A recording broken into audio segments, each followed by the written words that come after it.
Happy Wednesday, everybody. Welcome to a special edition of the Sports Exchange. And why do I say this is special? This is more topic specific. If you want to call it a hockey show, yeah, we can do that too. But my name is Scott Morgan, Motor City Mad Mouth. Have a really good crew on hand tonight. The title will be Will Atlanta get a third NHL team? And we'll break down some other expansion candidates as well. Yeah, Candy, we're going to stay with that format tonight for good reason, so I'm able to keep track of what we're doing. So glad to have Joshua Dorb pouncing on here to get in here. Very good stuff. So with that said, I want to introduce our expansion guru. His name is Cliff Neal. Why don't you give everybody an introduction about where you're at and why you got started with this topic? I'm actually I work as a professor at Towson University in Towson, Maryland. I live in Lancaster, Pennsylvania. I spent 16 years in the television news industry, behind the scenes. I'm a hockey fan from 1980. The Miracle on Ice. That's what got me started with this. And I just have always been into following expansion. I've been all about that, and I've always had a problem with a lot of times how they organize it, and I think I can do it better. So, and I care about the game, and that's why I'm here. Yeah. Well, thanks for joining us. We have Candy Ebling tonight, our regular on the Wednesday show. And of Thanks course, for having we me, Scott. have Cody is joining us as well from out in Anaheim. I know he's on call with his trucking company, but he always likes to come on when we get an opportunity. Figure this was an opportunity to let him talk about expansion. And we have George Eichhorn and Jacob Christner, the regulars, as well on the program. Let's get going here. First of all, let's talk about Atlanta's future sports schedule. They hosted the 2025 MLB All-Star Game, the 2025 College Football National Title, the 2025 RIFA Club World Cup, and now up ahead for Atlanta, they have the 2026 World Cup, the 2028 Super Bowl, and the 2031 Men's Final Four. All right, Cliff, first of all, here's what you've got, okay? Atlanta is definitely prime to go out there and host a lot of events. How do you like the lineup that they've had to try to get big events? That's great. That's fine. I have a problem with them having a hockey team, but that's it is different. Georgia has definitely grown in the last few years. In addition to all those wonderful sports things, Tyler Perry has since started his production company down there. They're doing lots of stuff. If you notice, when you watch Disney Plus, there's a lot of stuff coming out of Georgia. So there's, it's a hot state.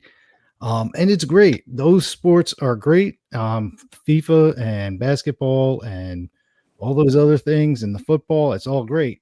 What's that got to do with hockey? It's failed twice. And from what I hear, it's not even in Atlanta. It's in Forsyth County. It's about 30 to 40 miles north. Yeah, we'll get to that shortly. I just want to get your thoughts about Atlanta getting an awful lot of activity. It looks like it's a hot place for hot events, along the fact that they built a couple of stadiums, and it looks like another one's on the way. All right, next up is Jacob Christner, the resident Atlanta guy. In Atlanta. I live here in Alpharetta, Georgia. Okay. And the big thing about it is if I would stay in this certain area right now, the hockey stadium, they would be tearing down the mall, and I would be about 2 miles from me. But what are your thoughts, Jacob, about all the events that have taken place and are going to take place? Oh, unbelievable! Atlanta's growing enormously, and it is going to be the new Hollywood. It really is the new Hollywood right now. The events are unreal. They keep adding. They're going to be having Final Fours. There's no question about that. Right. The big thing about this is the big thing, though. You got to realize this, Cliff. They also weren't doing exceptionally well at the Turner Field because people didn't want to go at night. They're doing even with the Braves right now, and yeah, they're struggling. People want to be in the Battery. Right. People want to be Battery. The thing about it is there's no question in my mind with the amount of space, and I'm at that mall all the time, 2 miles from it. 3 miles. No question in my mind they're going to build another Battery type thing for the thing to make it work. To make that work over there as far as the hockey to try to make it this high, because where it was the last time. But what people don't want to go through that. Yeah, area. but Jacob, let me point out something. I know that you're ahead of me. I knew this was the type of topic that would warrant people thinking ahead, and there's no problem with that whatsoever. I just want to make that very clear up front. The bottom line is Atlanta is a hot place for a big event. That's all I'm going here. The other stuff I'll get to in just a moment. I promise you. So with that said, okay, are you pretty impressed the fact that Atlanta's getting all these events? Oh yeah, I've been here 20 years and I've watched it grow. I've watched it grow, and I am impressed with it. And the thing was, it really did well, considering that it couldn't have possibly done well. And when they took the All-Star game away the first time around, right. You would have thought that people wouldn't have. But they showed up. They showed up. I was there at the All-Star weekend. They definitely showed up. People wanted it. Atlanta's an enormously growing city, so yeah, there's the idea, and there isn't a question, and I know it can keep going. Okay. Okay, George, your daughter lives there. Yeah, she does. My daughter and my son-in-law love it in Atlanta. Yeah, they're getting a lot of big events, obviously in Detroit. Yep. They've been getting a lot of big ones, so it looks like Atlanta's a hot place to put a lot of definitely. Yeah, Scott, it's one of the top venues. I would put Indianapolis in that category. Well, let's just talk about Atlanta. Yeah, they got one of the busiest airports in the world.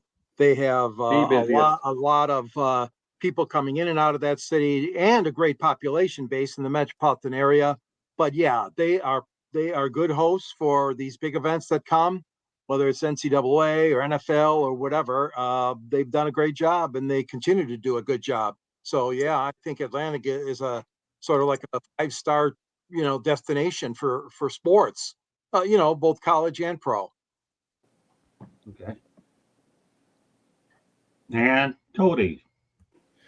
Well, I'm on the complete opposite side of the country to really have a lot of opinion, but I mean, when I first got into hockey, the Thrashers were around. I just remember Danny Heatley just tearing it up there. But I mean, I would love for there to be a new team in Atlanta, as long as they get the right ownership in the right area to get this done. Right. I think it would be good, especially since I know the Braves have been struggling, but they just recently won a World Series. Georgia football's been one of the most dominant college football teams lately.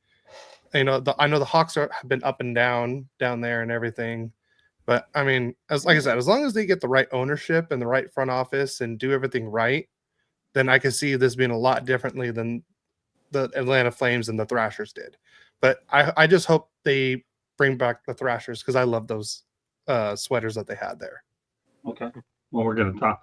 I'm going to mention a little bit about the Thrashers in a moment. It'll just be an FYI. No need for anybody to comment on it. So I guess that leaves it up to Andy. So Atlanta has been growing, and it has a population of over 500,000 people. They should get some of these big events. It shouldn't. And what I like is seeing these big events revolving and going from different places, different states, so different people in different venues, so people can see it. They don't have to travel as far. Yes, some of the big events, you're going to get your big celebrities always that go to. But I like it rotating and moving around so that different people can see it. Kudos to Atlanta for getting, some of these. They've had some new stadiums and not in the not too distant future or past. So I think it's cool that they're bringing some of the big events to Atlanta. Now, I'll say one thing about Atlanta. I give them a lot of credit. Turner Field, at least they did tear it down, and they gave it to Georgia State University for football. A lot of ordinances like to tear down stadiums really quickly. They didn't do it. More power to them. I want to make sure we get that done. 2 events on my radar would be, God willing, my health holds up. Right now I'm dealing with some challenges. Would be the 2028 Super Bowl and the 2031 Men's Final Four. I've been to a Final Four in 82. But as selfish as I am, I'd like to see Candy experience a men's Final Four, considering she did a whale of a job taking pictures at the women's Final Four. So I know everybody wanted to get onto the fillet of the whole show, but I'm going to mention an FYI to connect a little bit of what Cody said. 2 Atlanta Thrashers are left in the NHL today. They are Evander Kane and Zach Bogosian. So those are the two that are left, and we'll move on from there. Tonight's non-sports topic of the night: TSA will now let all travelers keep shoes on. How about that? You don't have to take them off anymore. Man, that was a pain in the butt. I didn't like Thank that God. anyways. Yeah, really, it was a pain in the butt. Especially when you got big feet like I do, man. Those things barely fit in those bins. Yeah, no, I'm with you.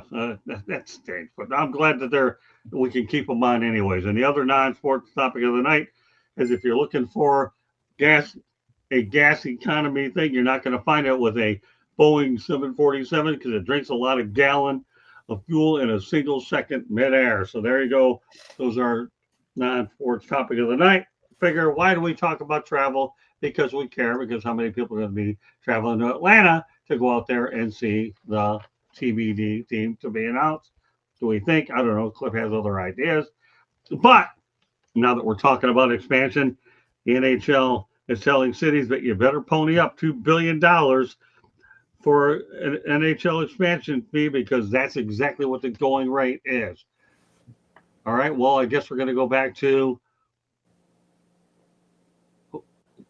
Cody. What do you think about that $2 billion expansion fee? Well, I mean, was it the Lightning? Didn't they just come out at like $1.9 billion? I think they're one of the highest valued teams. I know Toronto and Montreal, I think, are higher than that. But I mean, for $2 billion, when Utah was just for $1 billion just recently, Right. and was it Seattle was 750,000 or 500 million? I can't remember exactly how much. Seattle was 650. Vegas was 500 million. Okay, there you go. Yeah, I knew I was somewhere in the ballpark. Yeah, but to go from that to 2 billion, but I mean, look where the state of hockey is now. It's a lot different than when Vegas and Seattle came into the league. I mean, we're getting a lot more viewers now. In my opinion, that's what I've just noticed, and everything, especially with the Olympics coming back for hockey. I just think the sport's going to grow and grow. So, I think the $2 billion is about right to bring a team in right now with everything going on. Okay. Well, that's what Commissioner Chuck Beckman is telling people out there. $2 billion gets you a hockey team. What do you think, Cliff? Well, I mean, you go over the course of how much it cost. You know, in 1967, it was 2 million. Okay. Yeah, we just talked about 650 and 500 million for the last two teams.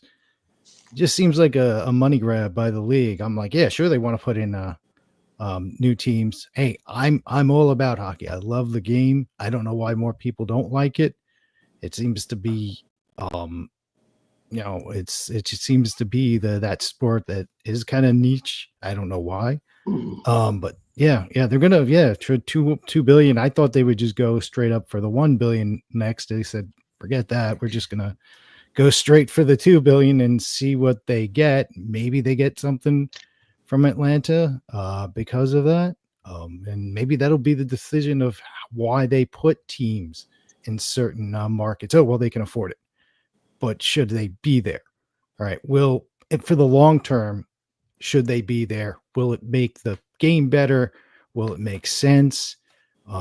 That's my whole concern about it. I want the league to be the apex league. For right now, it's not, because I think that's more the problem of the current management and the commissioner and stuff like that. Okay. George, $2 billion. You have it? Yeah, I'll just write out a check anytime they're ready, but not really. That's a lot of money. It's a lot of money, but you know what? It's what the market demands, what the cities are willing, and rich owners are willing to ante up. Plus, of course, you got a huge infrastructure behind you and setting up a team. So yeah, that price continues to go up in all the sports. Vegas and Seattle, the two most recent ones, they've done a nice job. But yeah, when I saw that, a little bit of sticker shock for me. I got to be honest with you. I didn't think it was going to be 2 billion, but yeah, I mean, that's the going rate nowadays. Everything's going up, but yeah, hockey has become more popular. I agree. And I think that the cities are really anxious and biting at the chomp to try to get into the NHL. So we'll talk more about that, I know, a little bit later. But there's also you know, men and women with deep pockets and owners that would want to buy this. Buy a spot in the NHL. So it'll happen. It'll happen. $2 billion. They'll come up with it. The ones that really want it. Yeah. I agree. Okay. Jacob? 2 billion. The thing is, 2 billion. That's like a record now, considering as Cliff brought it up, it's been a bit of a niche. But one of the biggest deals with it is the reason it's such a niche, and Cliff wanted to know why, is well, like let's just put it for example. I mean, soccer's finally coming into the United States, but you're considering baseball, basketball, football, all the ones we saw in America. They're about 60 to 100 years ahead. So there's the thing. What made hockey big truly was the Miracle on Ice.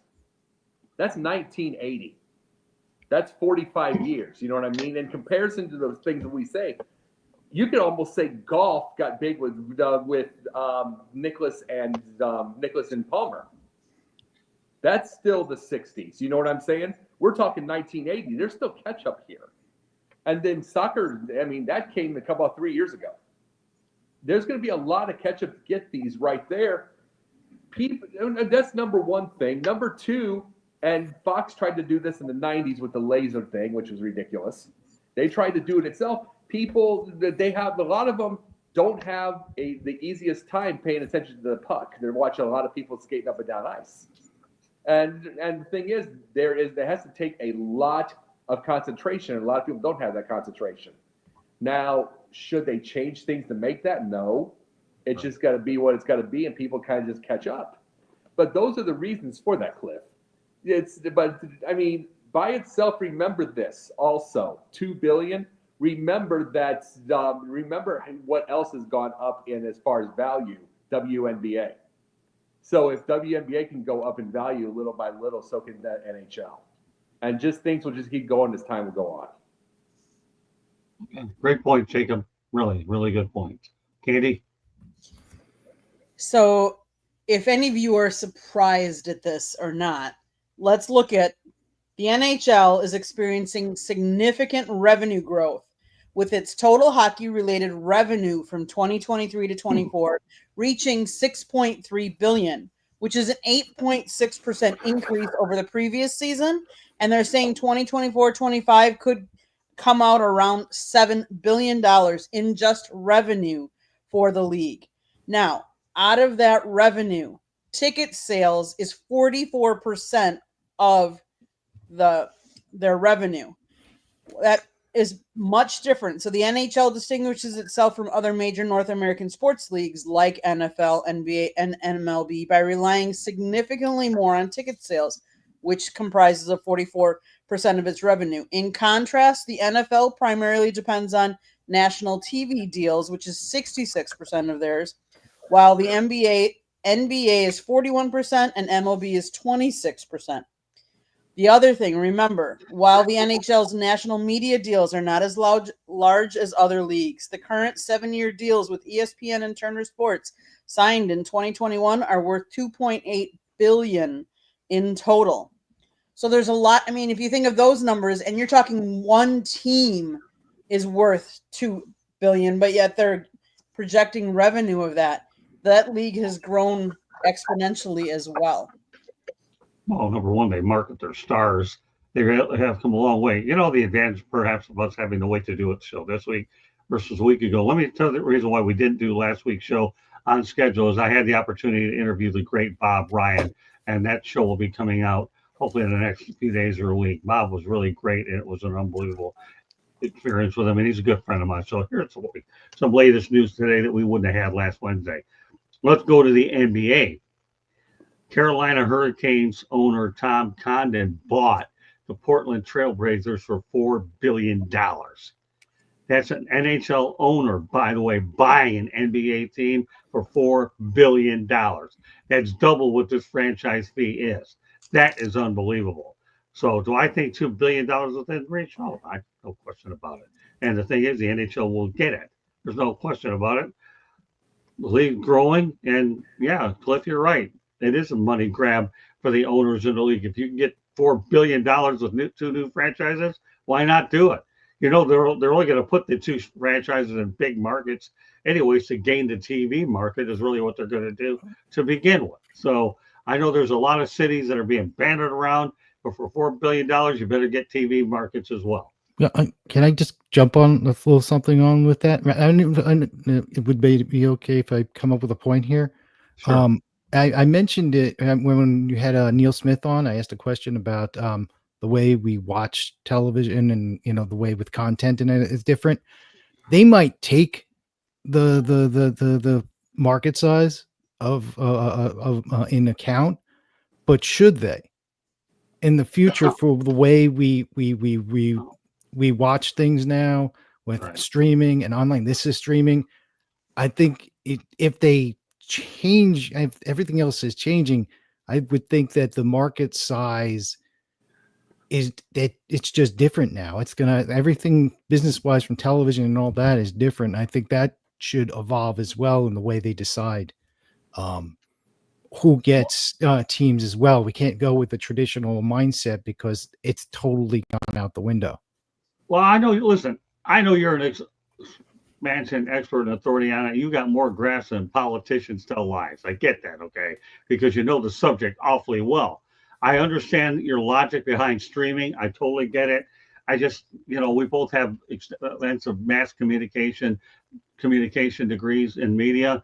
So I completely agree where the streaming thing could really come into play. And do I use analogies like that? Of course I will once in a while, because I'm just trying to make a point and I'm not here to offend anybody. I see your logic, but for some reason, I'm not pretty much on board with it, but you're entitled to your opinion. That's why we have you on the show, because everybody's entitled to an opinion for sure. So let's talk about some of the cities that are being considered.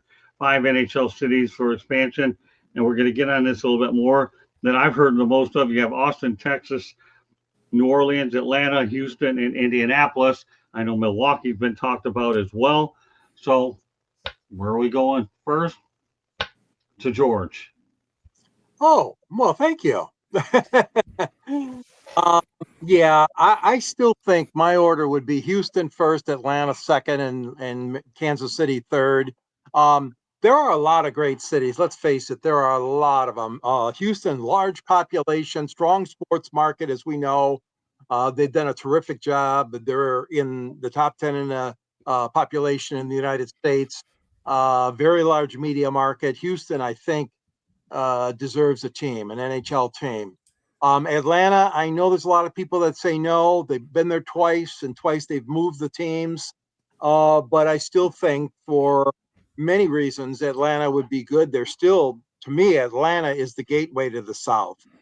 There are so many people, even from Detroit and other states, that have moved down there. They love it in Atlanta, including my own daughter and son-in-law. And Jacob, you're down there too, and it's really a bustling city and a bustling community.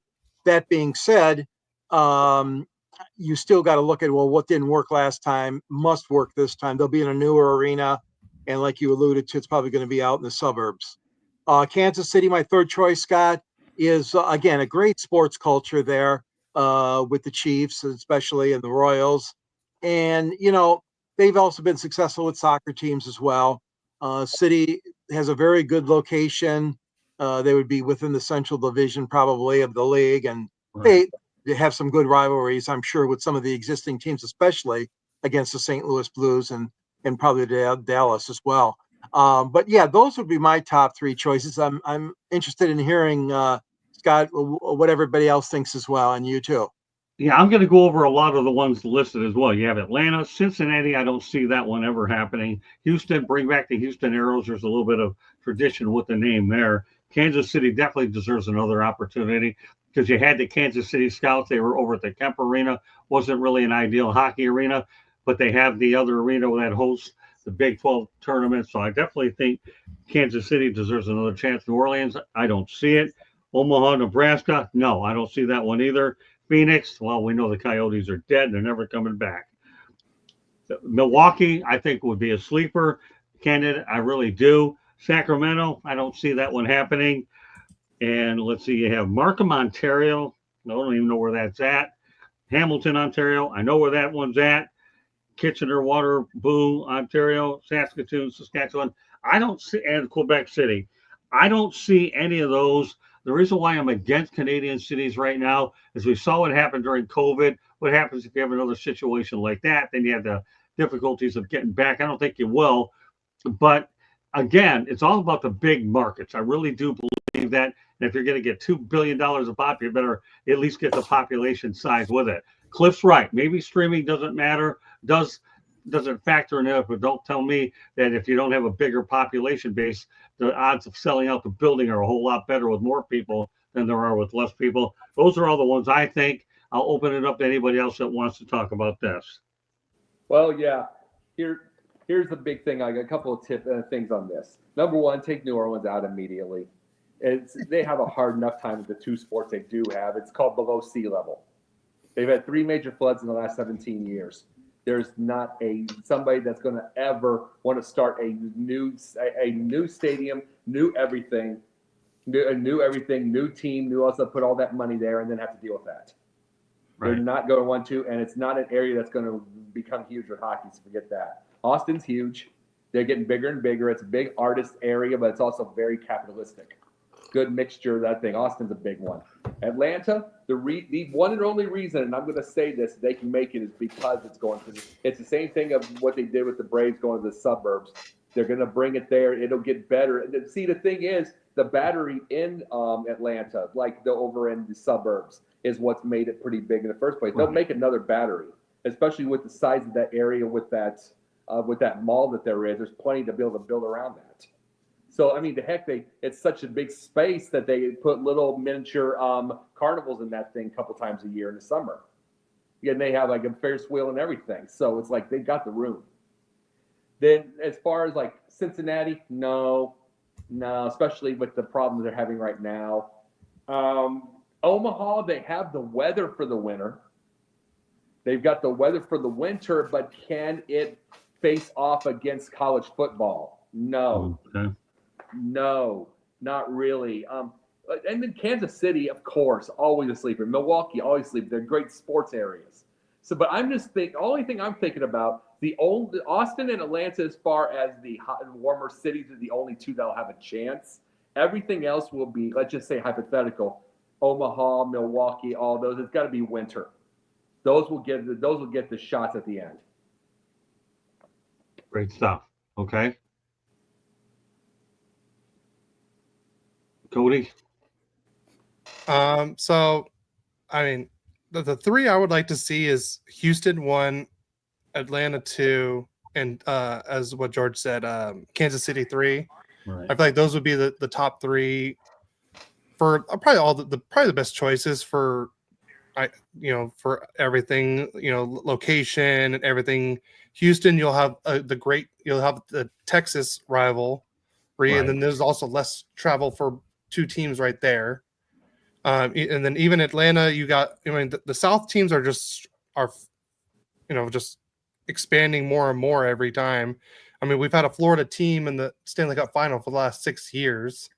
So obviously, the South teams were saying that it would never work, but it's working obviously now. In Vegas is, I guess, considered a non-market team too. And they just recently won. So, I mean, I would like to see Atlanta. I'm looking forward to it because me and my wife just planned a trip to go to Atlanta for a couple days. So I'm looking forward to that.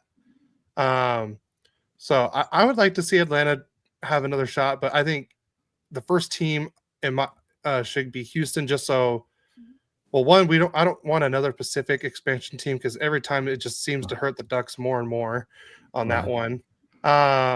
Especially the Vegas one hurt the most. But other than that, like Houston, I think would be a good one. They can go into Central, and then they could probably move some teams around for the conference and stuff like that. Like what Detroit went to the Eastern Conference. I'm pretty sure we could find a way to wiggle or add a team to the Central, or just somehow make the conferences work and make it even. So, because if we're gonna have a Georgia team and another, I guess that would even out if we have 1-1, I guess so. But I just think those are the top 3 for sure. And like I said, the Kansas City Scouts, I mean, I don't think I was around when they were around.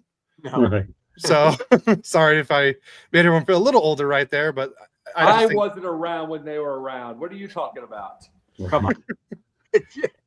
I don't remember the Kansas City Scouts since I've been alive. Let's just put it that way. You have 47 I was a coming baby, up, I don't okay? remember 'em.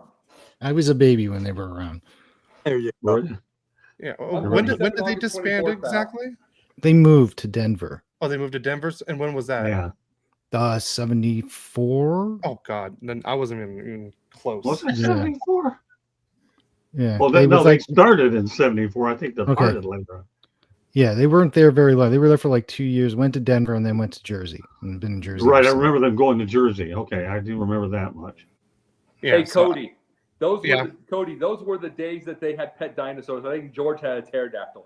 You know, it's funny. I think my dad had a pet velociraptor too. I think he named it like Bluey or something. I can't. Oh I yeah, can't- no kidding. yeah. Oh, stop. It's funny. I mean, how else was my dad supposed to get to school and back if he didn't have his pet velociraptor? I mean, Exactly. Yeah. Well, the one thing you said a couple of good points. Number one, the idea that Houston, I'm going to say Arrows because that's what they're going to be named anyhow, would give the Dallas Stars a natural Texas rivalry. And again, Kansas City, like George mentioned before, you give St. Louis the in-state rivalry there, and Yep. that's what you're looking. Although, again, I think there'd be the third one, and I would find it hard to think that $2 billion is coming out of Kansas City with all the things that they're dealing with the Royals and the Chiefs. But yeah, I've seen crazier things happen. But I won't. I have more things to say about this, so I don't want to give out too much information, or we won't have a show left. But I know in a moment we're going to have a station break after, but everybody's done talking about it. So, Is it my turn? Cliff, Okay. I'm all on board with Houston. I have no problem with Houston getting the team there. It's Wisconsin. I say we always say Milwaukee. I've never been to Wisconsin. I always wanted to know, could Madison handle a team? It's along the same mindset of like Columbus, because they put the team in Columbus and not Cleveland or Cincinnati. I know why they did it, because it was the central part and all that. Could that handle a team? I Cleveland don't know. failed before. I mean, with the Cleveland Barons. Yeah, but I mean, they went with Columbus because of the central thing. They wanted the state of Ohio to come behind them. It's the capital and all that. But I was wondering if Madison could work. And I know why Wisconsin doesn't get it, because Chicago made a deal many, many years ago, and it goes upon that. It makes no sense. They have every other major league team, and the Chicago's like, oh, we're worried about competing. I'm like, your original six team, your brand is, untouchable. You're not going to have to worry about losing money, or you might lose some fans in Wisconsin, but they play hockey in Wisconsin. They care about Wisconsin Badger hockey. Okay. It's like, it doesn't make sense to me why you wouldn't have a hockey team. And then, just like KC, or, KC, I think they deserve a chance as well, because they've been screwed over the other teams like Pittsburgh, the Islanders, Nashville. They were all playing these games. Oh, we're going to relocate. And they even went all the way there, and, they entertained them, and the very least, let them and like Indianapolis have a rivalry, kind of like, okay, prove it. I'm not saying Indianapolis for sure, but I'm okay with that. And you know what? I know you don't like Quebec, Canada, but I want to bring back the Quebec Nordiques. There's the Videotron Center. People go there. It's hockey. I don't have a problem with it. A lot of people want to bring back the Quebec Nordiques.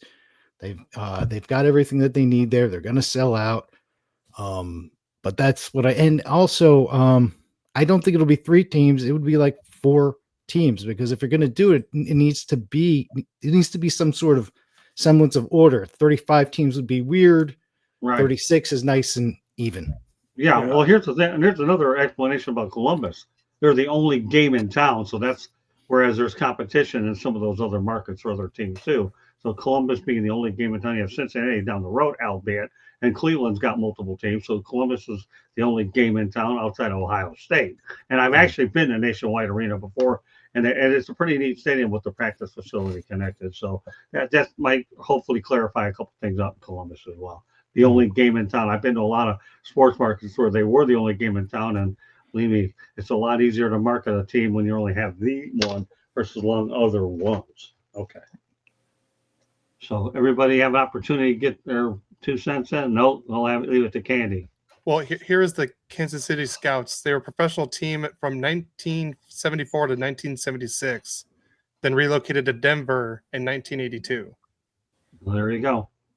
Or quack statistician, royally quack statistician. I had to throw that in. It's okay. Great stuff. Thanks. They didn't last long. They need another team. So I think for expansion, I could see Kansas City. I could see Indy. I mean, let's face it, that's where Wayne Gretzky started his professional hockey career. Could I see Milwaukee? Yes. Could I see Madison? Madison is really a college town, and I think they are so beloved to the Wisconsin Badgers that I don't know that they would support an NHL team. It's probably an hour to an hour and a half, depending on where you live in Milwaukee, to get to Madison. So it's not like it's not doable. But it's almost the same. It's probably an hour and a half to 2 hours to get from Chicago to Milwaukee as well. Do I think Milwaukee could do it? I think they could. It just depends on how high the ticket prices would be. Another option would be Atlanta, maybe Baltimore. Baltimore could possibly do it. And I know it's so close to Washington, but they've already got MLB and NFL teams in both of them. So that's another possibility. One last possibility, Colorado Springs. Okay. Well, interesting. I like throwing names out there. I'll throw one out there that nobody even thought of. Can you imagine if they ever put a team up in North Dakota with the rich college hockey tradition? I'm just saying, this is one of those far-fetched nights where we can get a little creative here, and zone in on one topic and go 9 million directions. That's why I like to throw these out here every so often. Hey, Scott. Hockey's easy. Go ahead. North Dakota, might not a chance. Yeah, well, Might not a chance. How about those Fighting Sioux? Dave Haxtell. Right. They changed their name. Yeah, right. Well, hey, this is a topic we're supposed to have fun with. So okay, I'll put North Dakota out there. Nobody has to take that one seriously. Of course, there's so many people delivering fake news saying somebody will be watching this show and spreading a rumor out there. Who knows?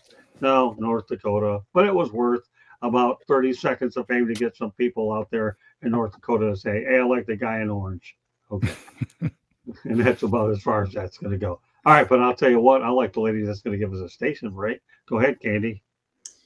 South Florida Tribune Publishing Company published a book, Lessons from the Microphone, Tuning into the Enduring Wisdom of Visionary Leaders. It is written by our leader, Scott, the Motor City Madmouth Morganroth. And the foreword is written by another panelist, Mr. George Eichhorn. Great job, gentlemen. It's a great read. You got to get your copy today. It's available on Amazon, Barnes & Noble, Kindle, Google, and Apple Books. There's also a link on our website, www.southfloridatribune.com, where there is a plethora of great content, so go check it out. If you like to listen to podcasts, you can find us wherever you get your podcasts. If you see the red subscribe button in that lower right-hand corner, click it, like us, share us. And then also turn on your notifications so that you know exactly when we go live or when we post up new content. We are still putting up content from our trip because we don't want to overload you guys. So we keep putting it up a little bit at a time. So go check it out. If you haven't already seen, there is a clip on there of Scott making his own music with chopsticks. So you got to go check out the YouTube side of things. If you want to advertise or sponsor a show, call Scott 954-304-4941. And if you want to be a guest or have topic ideas, you can always email us at southfloridatribune@gmail.com. Back to you, Scott. Well, we know we have a resident Georgia guy here, so now we're going to get right to the particulars of where they're thinking about going. Obviously, the South Forsyth site in Georgia is the one they're considering. The Gathering will pay 1 million rent with a 49-year lease, and the county will get $2.50 per ticket sold at the arena event. All right, Jacob, I'll tell you what, you're there. I'd like you just to simply give us more of an explanation. I don't need everybody to talk about it. This is your town, and we'll talk about the suburb thing in a whole as I put other stuff up. So, Jacob, the floor is yours about the Gathering. Please tell us more about South Forsyth. What is at this point in time? It is such a growing suburb. It is. I mean, I remember watching a documentary about like Ball Ground, for instance, and how it was, and it's even. And how it started out the Atlanta Falcons way back when it was so small. Now it's even starting to try to grow. So everything grows. But the thing about it is, the mall as where it would be right now is basically putting in little theaters and like piano stores. It's like it's dying. It is dying a very, very slow and hefty death and a painful death. And it is wanting to be able to tear that area down and go put that up in the first place. But like I said, the space, what you have where they want it right now, it is that whole mall / like the Cheesecake Factory / all the other areas. It's enormous. It's got an enormous area. So it is going to be another Battery like in Atlanta. It's going to be all that stuff to try to make, because that's going to keep the people in Atlanta longer. It's going to keep them longer to be able to watch the games. And see, here's the thing also. They also have the Gwinnett Gladiators, the Atlanta Gladiators over in Gwinnett County. And it does decently well. It does decently well. It's like around that area and stuff like that, but it's still Gwinnett. So I believe in this area, as long as they win and as long as they put more entertainment areas in that type of deal, it's going to do fine. Just do not try to just put a hockey team alone. A hockey team alone won't make it. But that's a lot of areas. It's like with an entertainment area and the whole idea of Atlanta, maybe the Thrashers, as you said, Cody, to bring the Dings back, it can succeed. But it can't go hockey alone. But then again, there are not a lot of sports towns anymore that can even go their sport alone. There's so many different things around, so much entertainment around, so much real estate around now. It's like you think of Tampa. We talk about Florida, you guys. Right. Tampa and Miami and those places don't have a lot of entertainment around there. They don't get a lot of people. It's just a different world now.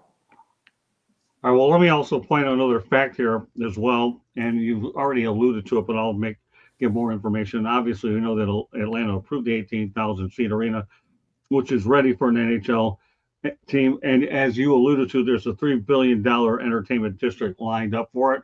We know that the previous history there includes the Atlanta Flames, which moved to Calgary in 1980, and the Thrashers in 2011 ended up going to Winnipeg. So there's a history there as well. I mean, the Atlanta Flames actually didn't do that bad.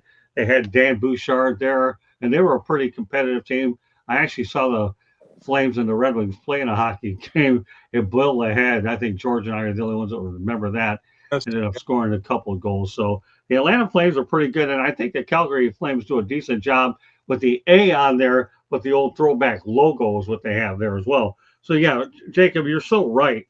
You have to have an entertainment district around it, and they've talked about a $3 billion entertainment district for the reasons that you said. Hockey will not stand alone. I'll tell you why Jacob's point is so much better. Candy and I are living this thing right now with the Miami Marlins, who play their games over at Lone Depot Park, and you've got nothing around it except Little Havana, and that's it. Nobody's going anywhere near there.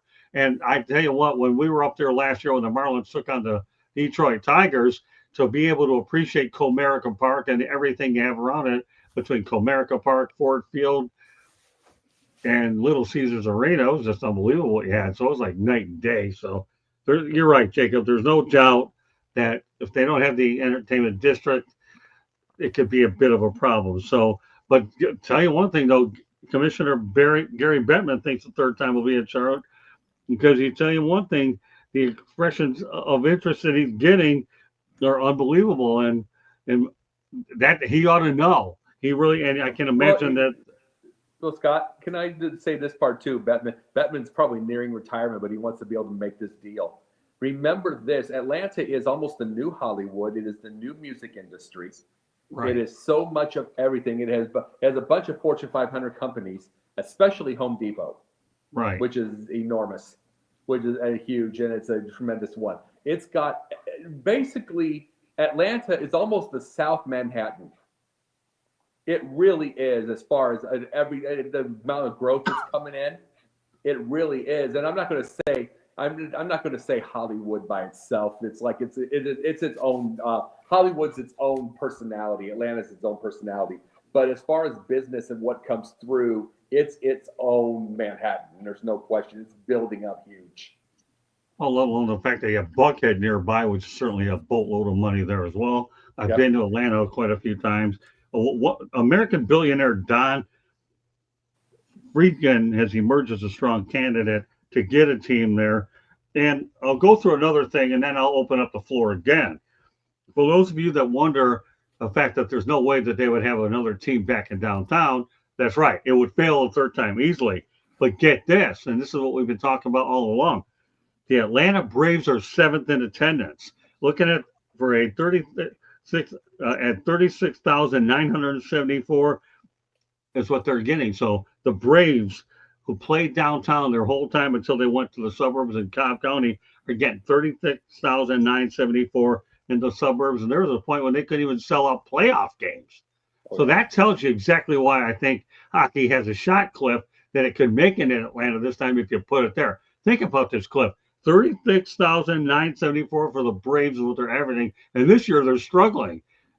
So it's a hot ticket there. And that goes back to what Jacob is saying, that you put that entertainment district around there, and this team has a much better chance than 18,000. And they're talking about a 49-year lease there. So the other one didn't even make it, let alone past 8, let alone the fact that 49. I know where I'll be 49 years from now. I'll be up in Milwaukee, but they won't be, if they have a team, they won't be having it near the place I'll be. In my crypt, I'll definitely have a front row seat up in nosebleed, and there'll be a lot less of me up there. Bad example. So hey, make sure. No, just make sure you have a TV in there to watch all the games when you're in your crypt. Yeah, good luck. Good luck. Well, But anyway, that's a lot. All right, Cliff, I'll tell you what. Now that I've put all this information out there, does that change your thinking a little bit about Atlanta? If for no other reason, what the Braves have done, and let alone the commitment there. If it doesn't, it's okay, because I know that you've certainly done a lot of research on it. Okay.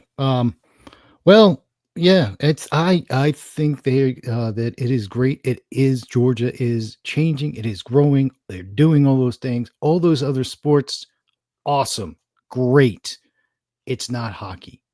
Hockey is different. Hockey is expensive. Most people don't play hockey. You have to have that's got to be strong in there.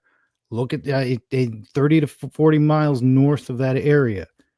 That makes it difficult. What was the big excuse in Arizona? Oh, it's all the way over here, so we don't want to go to the games. That makes it tough as well. Hockey tickets are expensive. They just are. I don't like that fact either, especially NHL, but they are. I get the whole aspect of having the other, that's a great plan to have all those other entertainment venues there. But will that mean people will come to watch the game?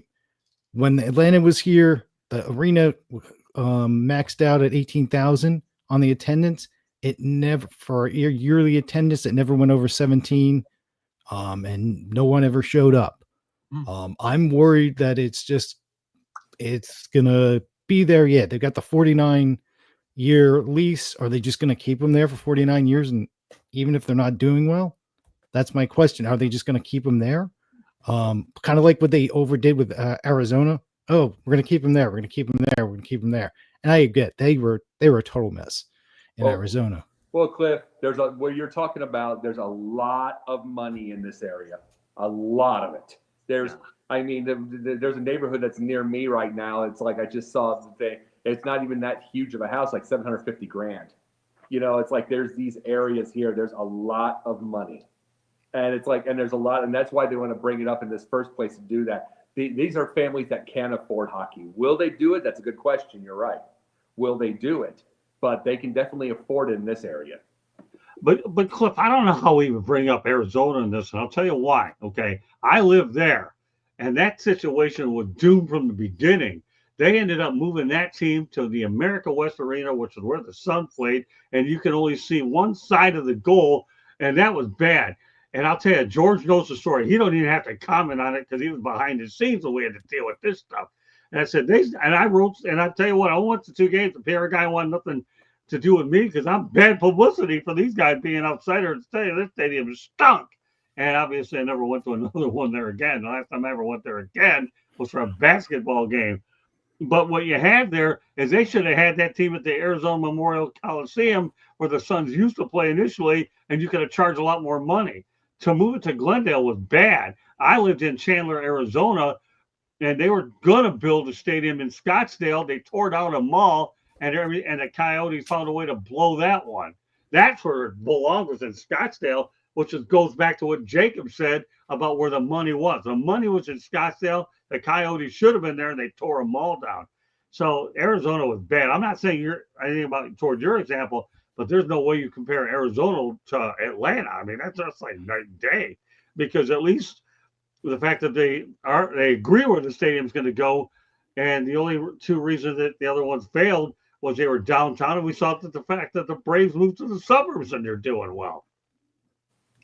I mean, and then when you look at the Detroit situation, you know, the Lions and the Pistons did well in the suburbs. The only reason why they ended up going back is they had a sweet deal to go back to downtown Detroit.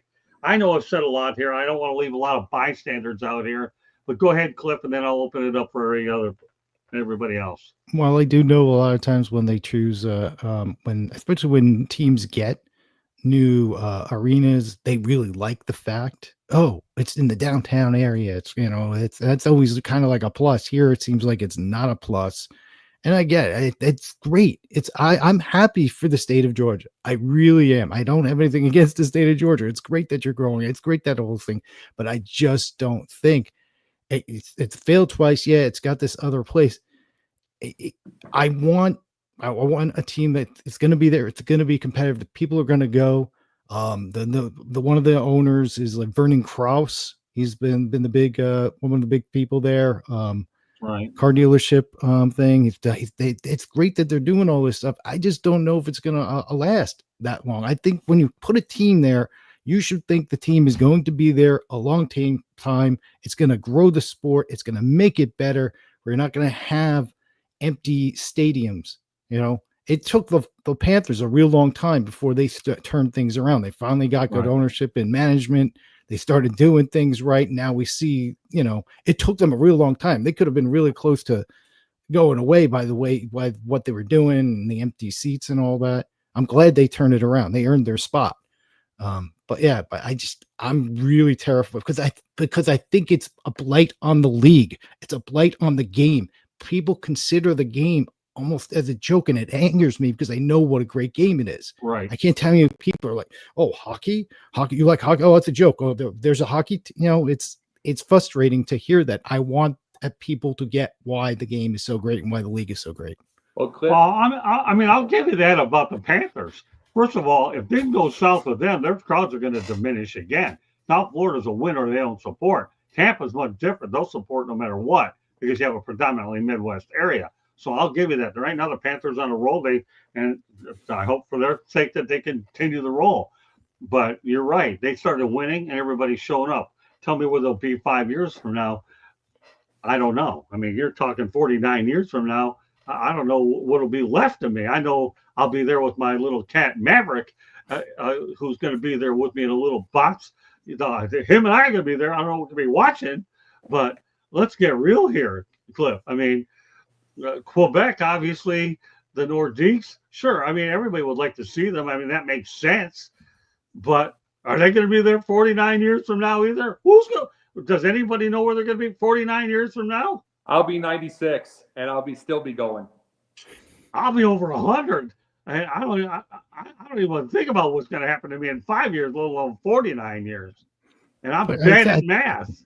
Yeah, I think that you have to think from a long term. If you're going to give a team, a city, a team, you should think that they're going to stay and they're not going to leave after a little while. It should be okay. This is going to be a good investment. This is going to be good for the league, and it's just, and they're not just going to leave after 10 or 15. And the only reason Arizona was there for 25 years is because the league didn't want. It's like, no, we're not leaving. That's basically why they did that. Well, I mean, you don't know whether or not they sell it to a different owner to move it to. I mean, there's so many different factors about leaving. So I know we could get into a debate. Oh, I think they should stay there. It'd be like me telling that every stadium you build these days should be there 40 or 50 years. Atlanta is one of the few places that gets it right where they stick around. And even in Texas, where the Rangers' second ballpark is still being used. There aren't many towns that keep these places any longer than 20, 30 before they are dumped or fired and they get rid of them. So, yeah, I'd like to think that everything's going to stay forever. But let's face the reality. If you're a human being, sometimes you can't stay in your house for 50 years. You might have to move to another house. I mean, that does happen, too. How many times have you moved in your lifetime? I don't have a problem with changing arenas. It's just changing markets. That's the problem. No, I get changing the markets. Well, I know we could go on forever. All right. I'm sorry, everybody. But, George, any thoughts about trying to make sense of what I'm saying? Cliff makes more sense than I do about his research. I'm just trying to go from a general perspective about certain things. Yeah. No, I understand what your guys are saying, but I'm going to go back to my daughter. Okay, she lives down there, and this is what she told me. We believe that as long as it has an owner that actually cares about the team, they have a chance to make it in Atlanta. I personally don't like how far the arena will be from East Atlanta, but I'm guessing that's where they think the fan base will be. And then she went on to say that, it would be at least a 45-minute drive for her and her husband. They would like it in downtown, but she understands why, And so public transit would not be available to fans that are in that part of Atlanta. She's in Decatur. I've lived here for nearly 15 years, and I have never stepped foot to the area that they're just talking about putting the team. But again, she says the bottom line is I'm sure they picked that location for a reason. So the thing is of course, there's going to be some fans that are not happy about it. Scott and I battled for years. Scott loved the Silverdome, and I hated it because it was a long drive for me being on the northeast side of Detroit. And he lived closer. He was in Oakland County. So yeah, you're always going to have, these fights or these wars with how are we going to get these fans here, or how are we going to transport, or where are they going to come from? But we all know that the money, like you said, Jacob, there's more money around there in Atlanta, and a lot of that money is coming from the suburbs, not from downtown. That being said, a sparkling new arena will succeed in this area, this $3 to $5 billion investment that they want to make. It's all encompassing. It's not just the hockey team. It's the whole area, shops, stores, concert venues, theaters, everything. I get all that. But go ahead. Finish. What I'm going to conclude is that it just doesn't please everybody because, like I said, in my daughter's case, she lives in a part that's closer to downtown than out there in the boonies, as we used to call them, the boonies, the suburbs. Well, you and I solved the territorial thing real easy. I covered the Pistons and the Lions, and you ended up covering the Tigers and the... Oh, yes, you're right. Good point. The Tigers and, oh gosh, I'm drawing a blank. And the Red Wings, there you go. Downtown. And I got there every now and then, so we had it all figured out. And I'll never forget when the Lions gave me a season pass over there. I made Eichhorn take the second one because I wasn't giving up my first one because his bozo couldn't go back there enough. So they said, no, you get the pass. I said, make Eichhorn get his and make him send him to the hotel to pick his up. Don't worry, the Lions did. So, all right, Cody, are you getting all of this? I know you're patiently learning an awful lot. And hopefully some of this information you're getting will help some of your future podcasts, because I know you're on the West Coast patiently listening to all of us go at it on the East Coast. But we wanted you in on the show because even when you were on with Alan Greenberg, you were a great sponge and you're learning a lot. And when I start pairing you up with other people, you're going to learn more and more because they're going to make you the best hockey analyst that we can. Cody, you want to try to make sense out of this? Yeah, I mean, I'm going on Google Maps just to see where Forest Forsyth County is, and I don't understand why it has to go all the way over there and everything. But I know they did move the Brave Stadium, and I know they've done the tennis has done a little bit better since they've been there. A lot better. Yeah. So I don't know why they wouldn't maybe try to do something closer to that, especially you already have the location there. Like I said, I'm just spitballing here. I don't know the area very well. You obviously do a lot more than I do. But I'm just looking at it, and I'm trying to figure out like why I would go there exactly when it's so far from everything else. Especially you want the truth, Cody? Yeah, you want tell the truth? Me, please. Let me give you the truth. Yeah, I mean, I'm just being very, very honest. Hockey's a white sport. This is the majority up here. It's a majority, and it's like the reason it didn't succeed before down there in downtown is we already know what that answer is. Okay. So that's why it's going that far to be able to give it that shot. But let me say this, Cliff. Let me say this part. I wanted to say this to you. Every city, be it small or big, in the United States is starting to grow, and the ones that are not are dead. I went to Lee University, Cleveland, Tennessee. Went back to go gas up one time. Almost got lost trying to find the interstate because they've grown so much in the last 10 years. I go back to my hometown in Quincy, Illinois. It's stagnant, dead. They're talking about putting a hotel with a rooftop over the bridge, and they can't afford it. They'll never afford it. They're stagnant. They're dead. I'm just using these as examples. We talk about that you want to grow everything. Every area that you can be able to do it can make something grow now. This is a world where everything's growing, even the small towns. They have to or they die. They're annexing certain areas so they can grow, so they get bigger population. You have to now, and it's like, so putting it in any area will grow it if you do it right. That will grow and it is growing right now. The NHL is growing huge from the original 6. It's even, I'm a St. Louis Blues fan, and it's like, I know darn good and well that they're probably going to have to move into suburbs for their own thing in the next few years because the city of St. Louis is garbage now. So they're going to have to get themselves a new stadium because the Blue and they'll go those little areas and that thing. They'll go and they'll follow. Those fans will follow because they love the Blues. They love the Blues there, and it's like, but I'm just being very honest of what I said earlier. Why is it that far up, Cody? It's because what kind of crowds and what kind are over there. When it went downtown, it failed. Okay. It failed there, and it will fail if you try it again. You've got to put something into an area that will watch hockey, and this is the best chance possible. Well, in layman's terms, you might as well just say you call it a Scotch and whiskey crowd because that's what you had at the Palace of Auburn Hills, right, George? Mm-hmm. The Scotch and whiskey. And down in downtown Detroit, you had the beer crowd. That's what you had. I mean, we both can appreciate that, right, George? I mean, that's our neck of the woods, right, George? But Scott, I remember that. Yeah, the Scotch and whiskey at the Palace of Auburn Hills. Scotch and whiskey, wine. You had it. It was at the Palace. If you wanted beer, you knew where to go. And many people are buying Stroh. Now they got everything down there, but that's a different story. Candy, I know you're patiently waiting here. You want to think you can make any sense out of this?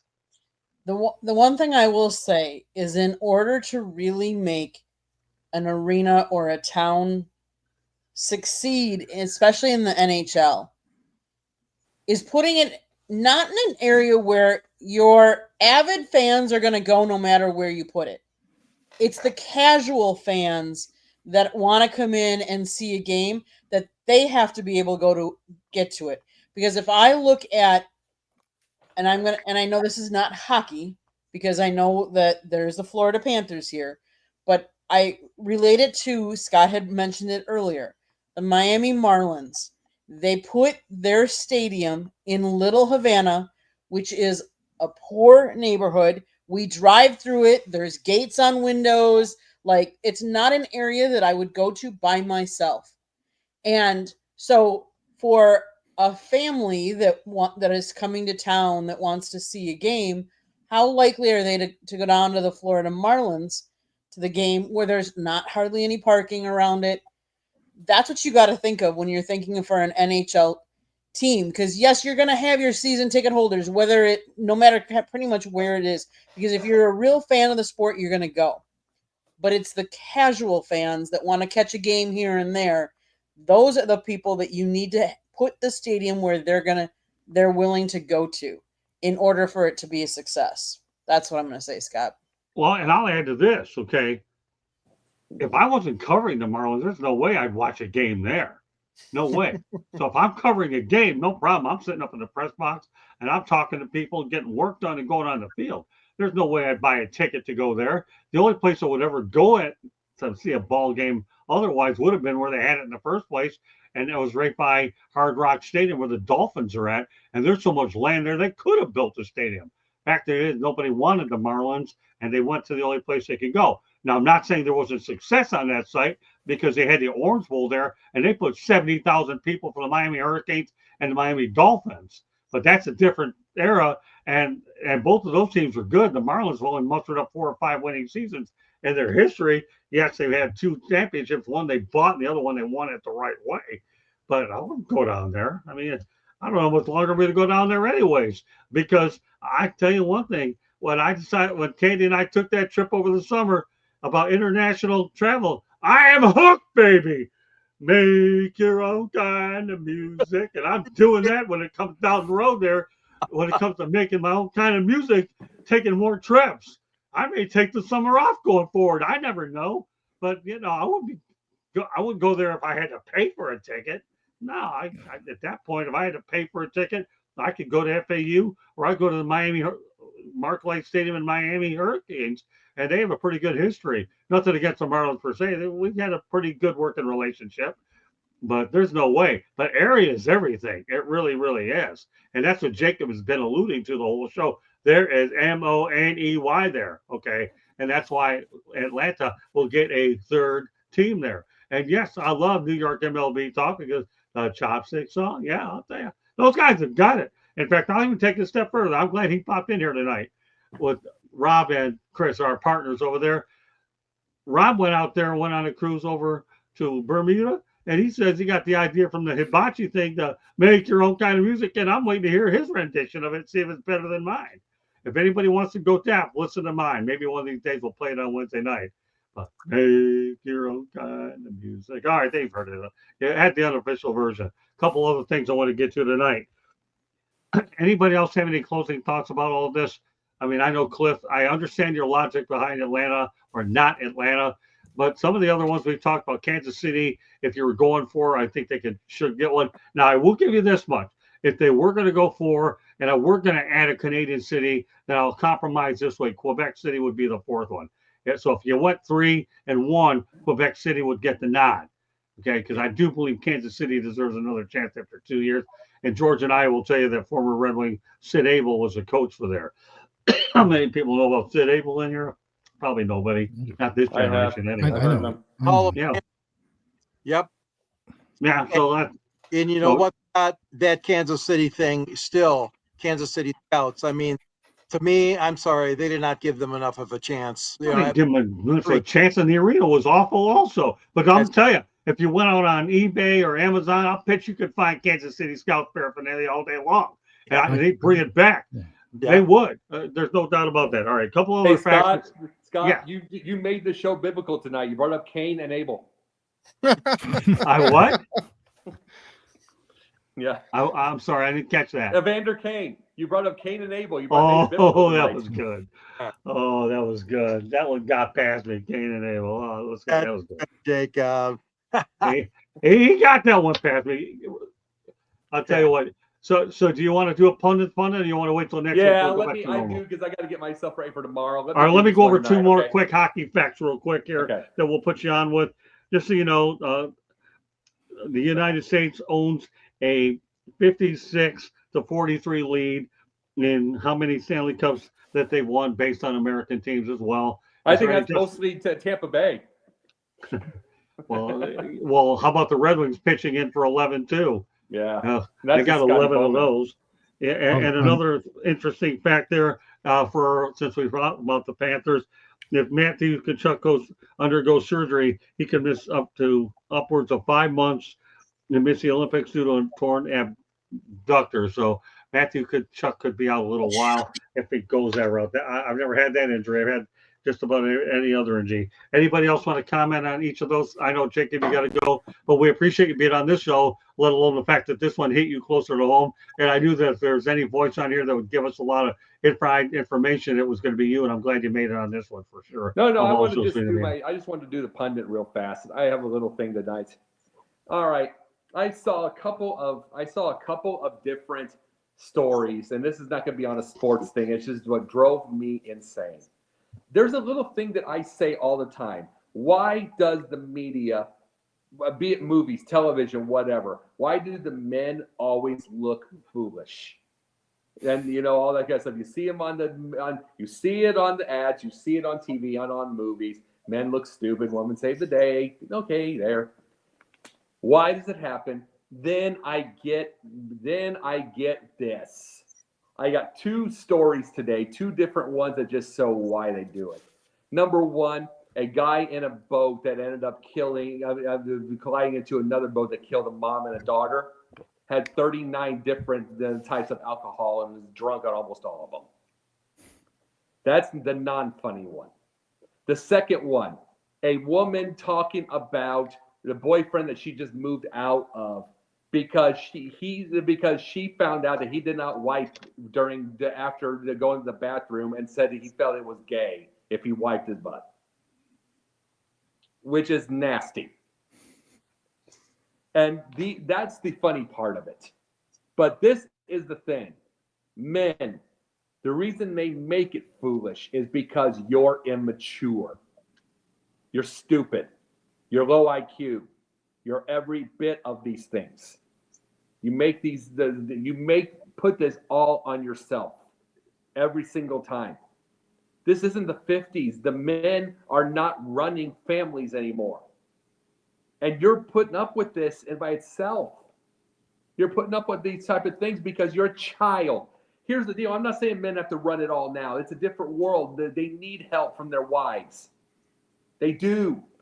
The way money is, everything else, they need help. But you need to be a team now. So many women always say they want a man's man, and they don't want it just to, other than like if some Amish somewhere, they don't want it just for the man to run the whole deal. They want a teammate. And when you see something like this, you see these teams, you wonder why you look foolish on television.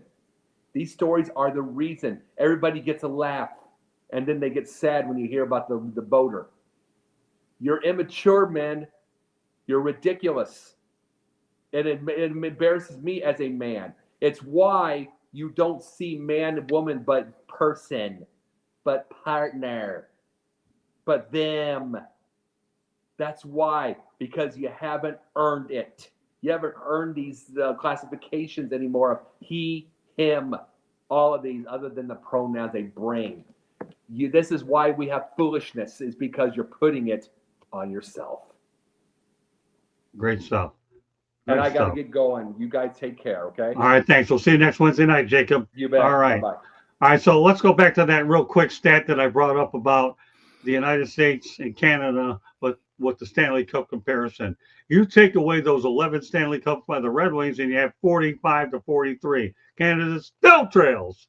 All right, there you go. And we will.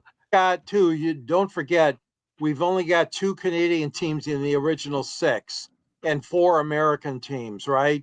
Right. So I think a little bit slanting for America is a result of having the more teams in the league also. Well, that's true. But then if you want to talk about where most of Canada's Stanley Cups are coming from, I didn't go this far. The Montreal Canadiens own just about most of them anyhow. Yeah. So, I mean, we could sit here and break that stat down all day long. Cody, anything you want to add to that stat? Well, I just know back in the day, building the teams was a lot different than it is now. Back then, it was built on like where your hometown was. So the closer you were to that team, that's where you went.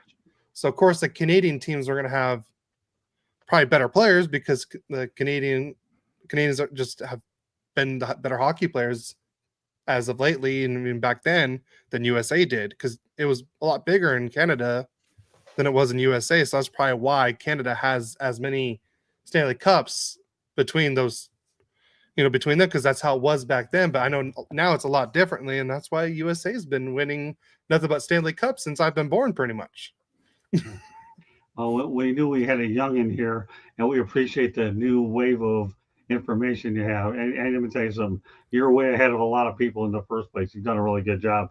You're one of the few young guys I've kept here because you've been able to blend in with every guest that I had. Cliff, I'm going to tell you one thing. Cody Spink here is one of my up and comers on this network.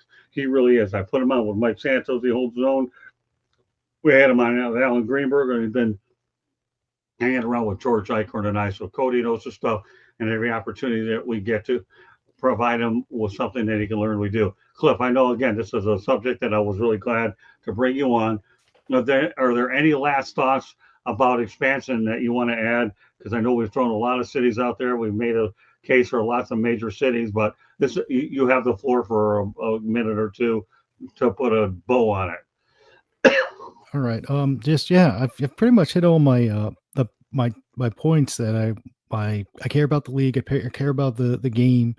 I want it to be what I feel it should be. It's to rival at least the NFL and Major League Baseball and all that. And because I get it, I know a lot of people in this room, in our room right now, get it, but a lot of people outside don't. It's so I want the league to look and be as successful as possible, and I think that can only happen with finding the right markets, finding the right places for it to work. I don't want it to go back to Arizona. We didn't really talk about that, but well, it never will, so don't feel too bad. Are you sure about that with Bettman? Yeah, Bettman loves to yeah, but you know what? Horse. I'll tell you why I am sure about it. Number one, he owned that team for a long time. Number two, they moved it to Utah. And number three, they don't have a stadium built. They're running out of time. And then you add these two markets to it. Yeah, he did everything he could to keep it in Arizona. And it wasn't until they ended up going to a 4,000 or 5,000 seat arena and said, I can't handle that. They're not even paying hotel bills. And they moved them to Utah. So, yeah, Cliff, I'll tell you what, my friend, you're the most laid back, easygoing person. You're of all of the people here, let alone me, you're the least likely one to have a heart attack, and I'm probably the most likely one to. But don't worry, Cliff, okay? They're not going back to Arizona. They don't have a place to play, and they never had a place to play. He doesn't seem to care. It's the same argument with the TV market. Yeah, but they didn't care about it because they cared more about like ASU golf, MMA. Oh, and NASCAR. No, Cliff, you got it wrong. They never had the location of the stadium right. Okay. If they put it in Scottsdale, it would have been different. You can't put it in Glendale. You can't put it in a stadium that, to me, was about the most disgusting thing to call a stadium for hockey. You should have put it in an old fairground stadium where you had a puncher's chance to have an atmosphere. So no, Arizona, I remember many years ago watching The Night of the Living Dead as a movie, but this is not one of the Night of the Living Dead. Arizona is not coming back. Well, I hope not. Well, I'll tell you one thing. I'll give you a homework assignment the next time I bring you on the show, okay, about Arizona.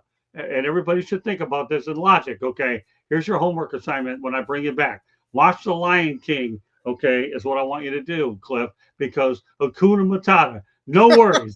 They're not going back to Arizona. Okay. Oh God. Okay. So why did they erase the history when they went to Utah? Because we're gonna keep the history here like they did with Cleveland, which what I thought was ridiculous. I'm like, what are you preserving?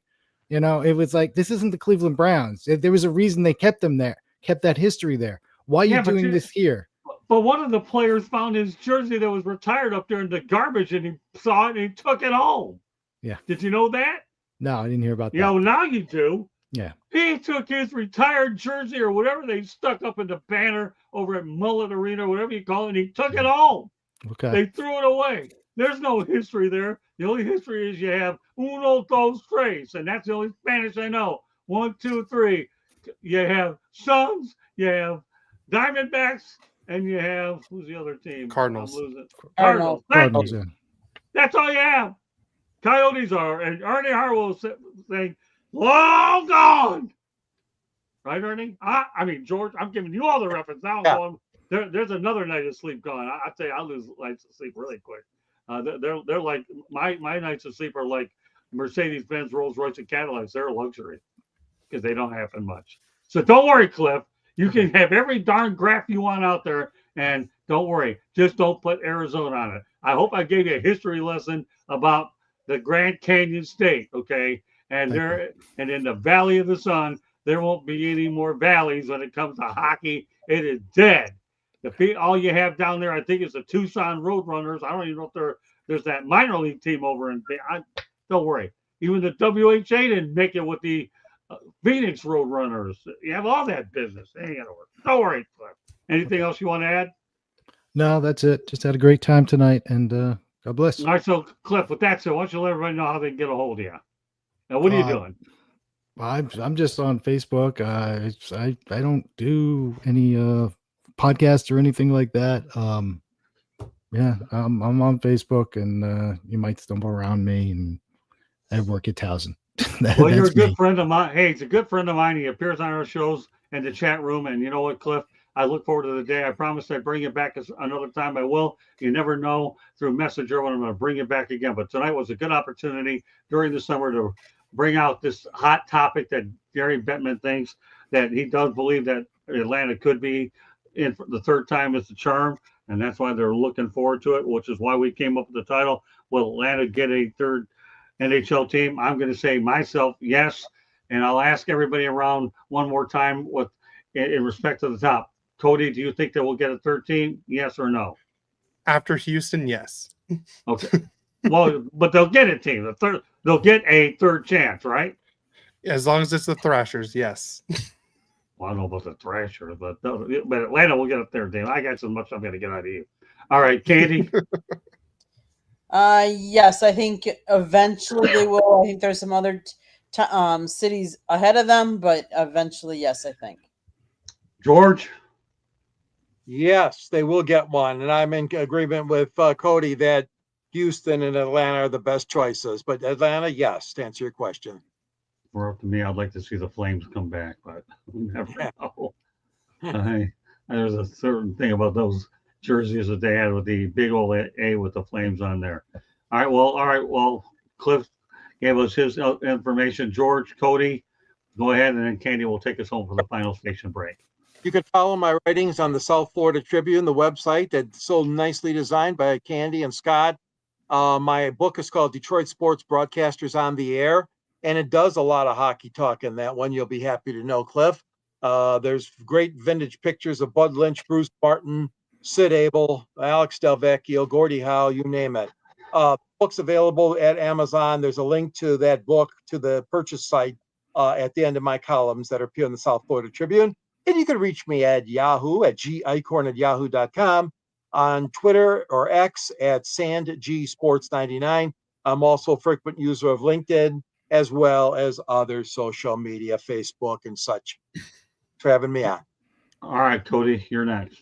All right, you can find my dad and I at Royally Quacked on all things podcast platforms and social media. We just finished up our own special episodes where we had some guests on. We made an all-time Ducks team and an all-time Kings team, and I'm gonna put it in the chat GTP and have it play against each other. And I'll have the results this Saturday when we go live. We go live every Saturday at 10 a.m. Pacific Standard Time. And yeah, come in and stay tuned for the results. And the one that I recently just had a lot of fun with, the idea I came up with on my own was we did what if the NHL did a March Madness style tournament? Single elimination, 32 teams. Yeah, I had a lot of fun with that. I did it through the NHL 25 video game. And let's just say it was a wild outcome. That's all I'm going to say. All I'm going to say is you don't know. Sometimes we keep them a little bit lost when it comes to history about certain things. When it comes to what he just said, we're lost in things. So, but that's where that generation thing comes into play. Great stuff. And I'll tell you one thing. I'm glad that we bring him on because he's an awful lot of fun.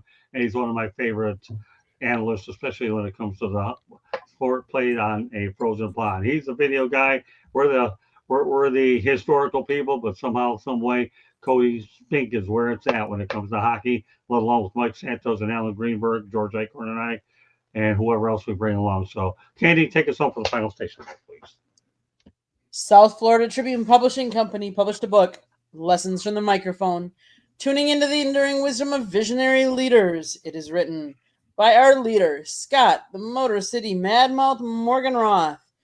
And the foreword is written by another panelist here, Mr. George Icorn.